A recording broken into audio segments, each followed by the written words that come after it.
Hi, this is Stacy with Gooseberry Bridge Farm. It's raining, so we'll see how this video does, but I wanted to show you guys my new raised bed project that I'm working on.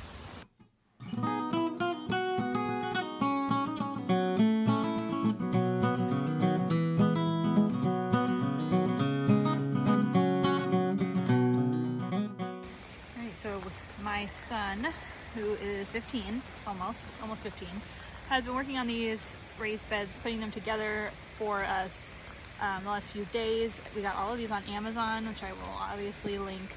These are 6 by, I want to say 3, it might be 4 foot beds. These are 4 by 4, which I guess could help me figure out if these are, what size those are. And then this big one is a 12 by 3, and we, sorry, 12 by 4, sorry. Anyway, and they're 1 foot tall. These are perfectly adequate for growing most things. I wouldn't put tomatoes in these personally, but like lots of other vegetables, lots of flowers can go in these raised beds. Now it's raining harder. Here I thought I could take a nice walk around, but I'm going to show you where these beds are going, and then hopefully here in a couple weeks I will have them filled and show you that. So this is one area that the beds are going in. This is our electric box and all of that. And then we've got a lot of mess in here. We've got some perennial daylilies, tansy, and I'm looking for my milkweed. It will all be in this whole area is milkweed. And then there's a row of bulbs. Those are daffodils right there. So this area next to this used to have like a big wildflower mix in it, and it's no longer there. Most of those are weeds. There are some really fancy tulips here that I'm going to have to dig up. Hopefully like there's one. But we're gonna cover this with weed fabric and put the 12-foot long beds here. We just got back from a local Amish nursery, and I bought a few plants. I know I have a lot of plants, but here they are. This is what I got. A few of these things will go in my plant sale because I always have requests for lavender, so I bought a few lavender. These are impatiens and salvia. I'm carrying them to the greenhouse, and then I'll show you the rest. Okay, it's raining a little harder now, so I'm having to kind of rush. So I also bought moss rose that you can see there in some red marigolds, and I have some impatiens. It's basically just bedding plants. I have a spot I like to put impatiens. They're kind of a pain to grow from seed because they like to be really warm. The moss rose is super easy to grow from seed, also likes to be warm, and but I just don't have room. And it's the Amish greenhouse sells these 4-packs for ridiculously cheap, about $1.95 a piece, so it's worth it. Let me show you what else. Oh, if we can hear anything in here. All right, this sound might be horrible, but there's the rest of my plant stash. More moss rose, some rosemary. I did grow rosemary from seed. It's 3 different varieties though, so it's worth it. Let me show you. It's kind of crowded in here. This is my rosemary I grew from seed. Here. It's tiny. Normally half of it dies. Look at I put it in on mint. I have to really water the mint. So I also got some stuff at an Amish auction. I really hope you guys can hear me. That's where this coleus came from. And all of these baby plants here, there. Those are zinnias. These are my giant African marigolds. Lots of basil. I tried to grow sweet potatoes and they aren't growing. Yes, they're organic. I don't know why. Only one of them is grown this year, and I've kept them very warm. Anyway, not today though, because I gave up. These are cosmos, more marigolds. Yeah, these are my small marigolds, and I think they're red, but I couldn't remember for sure, which is why I bought some more at the greenhouse. These are all my Benaries giants, and I do have some peppers in here. We spent yesterday, much more, pulling aphids off the peppers and squishing them, and like just, it was ridiculous. And my AirPods keep cutting out. The pulling means it's too loud. Alright. right, so I'll continue my rain tour of the garden. This is our tomato area, which is currently planted with peas and onions, and then we'll add the tomatoes to that. We have all of our new strawberries planted over here. That's an asparagus bed. We've got this space, which was our original strawberry bed, and then we had rabbits on it, and then we've cleaned up most of the mess that was on it from the rabbits. It still has a little bit more to go. My 10-year-old cleaned it up for me, and I'm trying to decide if I want to put raised beds here or burn holes and plant more strawberries, or what. I haven't made, or make another herb garden. Those are my other choices, because my herb garden is over here. This was my original herb garden for this whole garden, this whole strip. And as you can see, it's growing lots of giant, very stubborn grass. There's also herbs in here. This is yarrow, this is oregano, there's some oregano there and there and there, and a little bit over there. Then that's mugwort. Oh, more oregano. Lots of mugwort. I definitely want to keep the mugwort, but I was leaning toward pulling out the oregano and weed fabricking this and putting the oregano somewhere else. I've got other oregano, and all of these little plants can be pulled and rooted. But then I've got, this is another kind of weed fabric, doesn't work very well. I've got a comfrey here that I want to keep, and a patch of sage. And then this is a patch of thyme that I'm going to take out and move somewhere else, because I'm going to put a strip of weed fabric right here, and this is going to be another half row of tomatoes. So I need to have 4 foot there to make that work. That monster there is a mullein. We use that as an herb. It kind of grows wild here. It does what it wants. But I will dry that and use it to make tea for coughs mainly. We just used a bunch this past sickness we had. So these tubs are where I usually grow my sweet potatoes, and I'm not even going to have sweet potatoes, it looks like, so we'll see what we're doing with that. But there's cilantro and chamomile. This one's full of chamomile. A bunch of greens. So this is the other area where those raised beds are going. It's going to be weed fabric over. This was a greens bed and then the strawberry bed. We dug up the strawberries. We've got our other raised beds here. So I'm going to put weed fabric over this and put 4 6 foot by 3, I think, those beds we were looking at, 6 foot by 3 foot raised beds here. They'll go like this. So I will show you that when it's done. It's some other stuff to clean up, but this was like the first part of the original garden that we planted here at this house. So it's just kind of a mess. It's got a lot of Bermuda grass. There's still some strawberries. Ooh, let's bring what to do right there. Lots of Bermuda. And I just am going to cover it up. And my camera's not working because of the rain. Alright, dried my screen. So anyway, there's also a bunch of Johnson grass in here. If you've ever dealt with that, it's kind of horrible. It's around the edge. But this area was the same way, and the weed fabric has completely fixed it. I know it looks like there's weeds coming up, and this is chamomile again. I'd let that grow, but these are spring weeds. They're easy to pull. We will just pull them when we plant the green beans, and then green beans grow so fast in these 2 rows, bush beans, that we don't have any issues with further weeds. And then we plant peppers and basil and other stuff like that over here, and it's usually just fine. All right, so these raised beds, if the AirPods are working, are planted with sweet onions, and then the middle is planted, then there's a ring of radishes, which are, it looks like, starting to sprout. That's what these are. And then we also put carrots in the middle. Now this bed, the carrots are starting to come up. The little white things are pellets that we put in here that are an organic product called Sluggo Plus for slugs and roly-polies. The roly-polies were so thick in here that I put cardboard down to germinate the carrots, and I lifted it up 2 days later, solid roly-polies. It was insane. So these are the carrots. That's what these guys are. And then we also have weeds in this bed. I don't know what those are, but they're not something we want, so I just keep pulling them. These are not supposed to be in clumps. These are glads, like the flower gladiolus. The soil that's in these beds I repurposed from some crates that I planted glads in, and now here we are. And these are little baby radishes.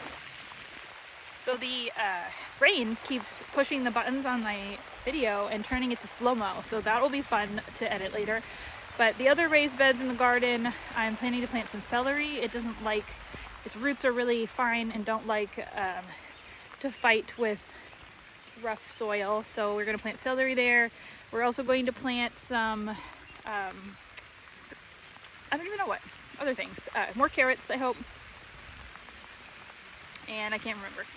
So I want to put some chives in them, but I'm afraid they won't be able to make it through the winter. And I also might put weed fabric on top of the beds because I'm really concerned about having to weed them.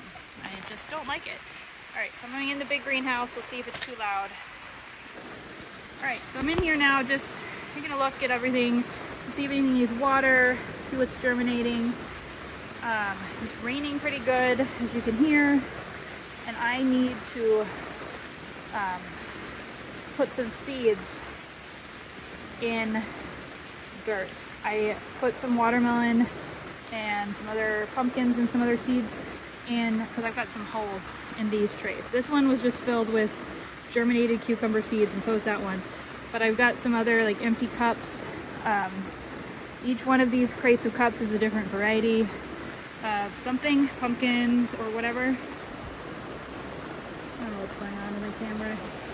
Anyway, you can see the little baby squash and pumpkin plants over there. And here they're just, we were supposed to have our plant sale this weekend, which is in 2 days, but it got postponed because we were supposed to have frost Monday.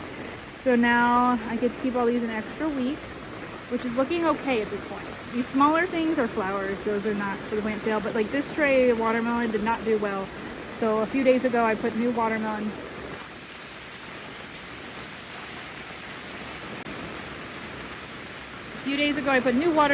in paper towels, and I'm germinating those, and then I'll just poke them in there germinated. I've got them in a paper towel in the other greenhouse on heat. So everything else in here is looking good. We've got some, this is a later succession of basil that I'm going to put under the tomato plants. So like where those peas were, I'll rip all that out and put these basils in once they grow bigger. I've got all of my other plant sale stuff in here.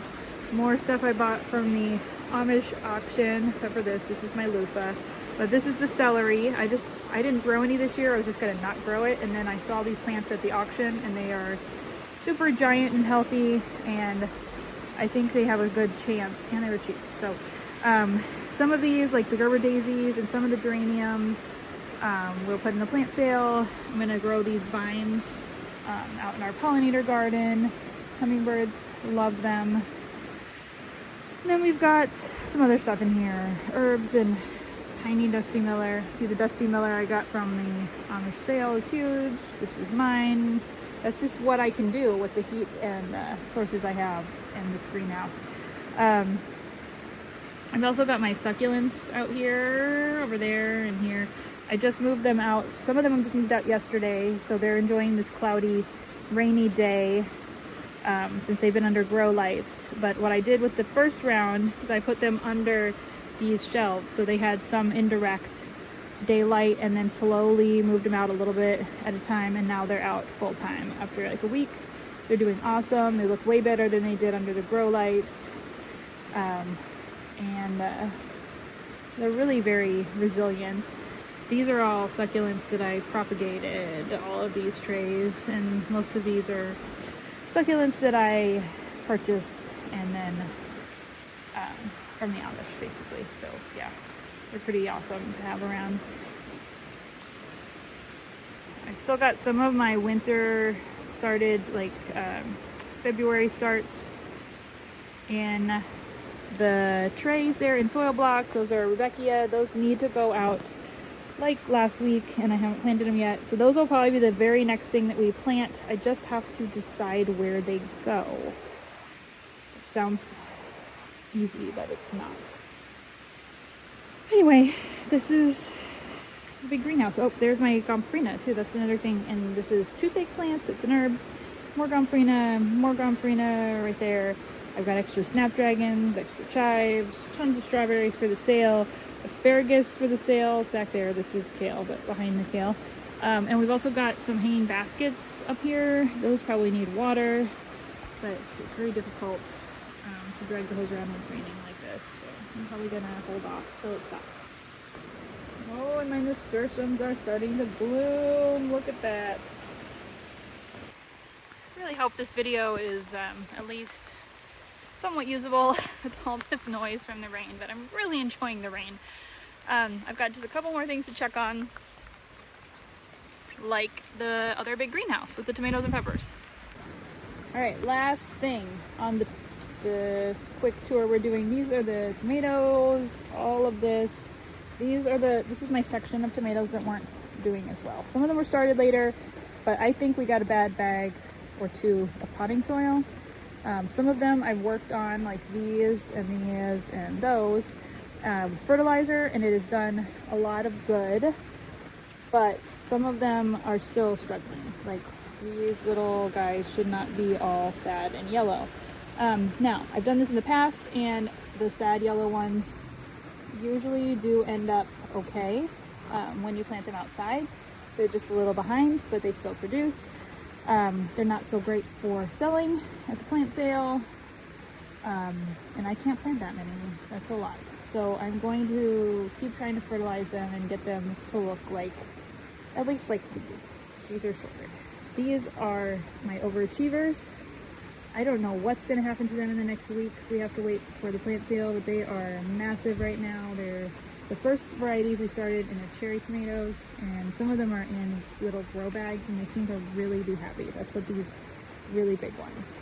And then we've also got some more over here that needed some extra attention. Then we start into the peppers, more peppers, and then the whole back is peppers. I rearranged everything yesterday to move all the peppers to one spot because I'm dealing with lots and lots of aphids on the peppers, and the only tomato plants that had aphids were the ones next to the highly infested peppers. So I have a couple trays here with the tomatoes, but they aren't so intermingled anymore because I'm trying to keep the aphids away from my tomatoes. I have ladybugs coming, which there are sustainability concerns with ladybugs, but anyway, sustainability concerns with ladybugs, but I am going to use them again this year. I tried to avoid it and use like a mild soapy water solution and spray the peppers, but there are 1,200 peppers in here. Checking every one for aphids is not as sustainable as it was when I only grew 300 peppers. So we did it today, or yesterday rather. They're starting to bloom also, and the aphids like to hide right up there in the top, but they also like to get under the leaves. So I need to, and that's what's causing this damage. But I'm spot checking to see if there's any coming back. And we treated every single pepper, like by squishing every aphid and rinsing them off with the soapy water yesterday. So that should give us a little time before the ladybugs come. And I'm going to dump 3,000 ladybugs in here, and then we will see what happens. If that works, it's worked other years. I am hopeful. They don't usually just leave like they do when you dump them outside. What is, oh goodness, okay, I was looking at these, like these have some black on the leaves, but these are a variety of pepper that makes a purple pepper, so they do that. There's aphids on all these. They make a purple pepper, so they have more like dark veining and whatnot. When they were baby plants, they were purple. But now that they get bigger, they're turning green. Anyway, these all look pretty good though. They go to their new homes in about 10 days, mostly. So I'm looking forward to that. One more thing about tomatoes. You can see these all look different. It's not just because of different timing, but different varieties. Like these right here are Blue Beauties. They have purple on their leaves, just like the peppers I was just talking about. And these look sad and scraggly. Those are Amish paste. They always look like that. And then there's also the potato leaf varieties, like these guys. These are millionaires, so they're kind of semi-potato leaf. These are Galenas. They're a cherry tomato that's like related to the potato leaf plant. So these here should be German pinks. I'm looking for some brandywines. They're the classic potato leaf variety. But I've got so many now. Oh, there we go. Those are brandywines right there. Smooth leaf. They call them potato leaf because they look like potatoes. And those are too. Those are a new to me variety. Anyway, the point of that was different tomatoes will look different.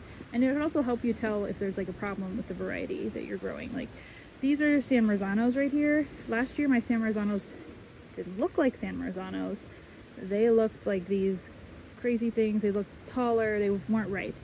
And turns out they weren't true San Marzanos. So I like to see them look like what they're supposed to look like. But you can see too, these are tall, medium, and tiny here. That's because I had them over against this wall, this tunnel, and it curves, and the small ones were just not getting enough light and moisture, and so I've turned them all around, and I think they'll catch up.